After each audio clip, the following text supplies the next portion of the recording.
Welcome to Sweet Life Beat Life. We hope this video helps. In this video, I will explain how to make pizza rolls in an air fryer. First, preheat your air fryer to 380 degrees Fahrenheit. This ensures a crispy exterior. Next, place your frozen pizza rolls in a single layer within the air fryer basket.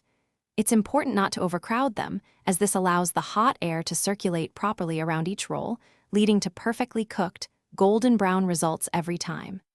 Get ready for a delicious snack. Once your air fryer is preheated and the pizza rolls are arranged, cook them at 380 degrees Fahrenheit for 6 to 8 minutes. About halfway through the cooking time, give the basket a good shake. This simple step helps ensure that all sides of the pizza rolls get equally crispy and delicious.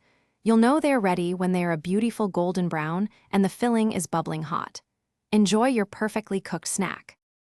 After cooking, carefully remove the hot pizza rolls from the air fryer basket.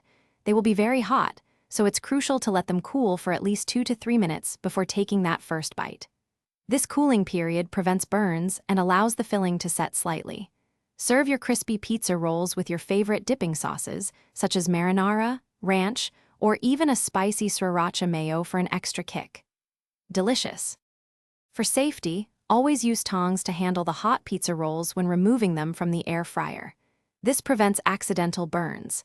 After you've enjoyed your snack, remember to clean your air fryer basket thoroughly. This simple step maintains hygiene and keeps your appliance in top condition for future use. Also, be sure to check the description below for a link to the new Kindle Paperwhite and other great deals. Thanks for watching, and happy snacking! Thanks for watching. Consider subscribing if we helped you.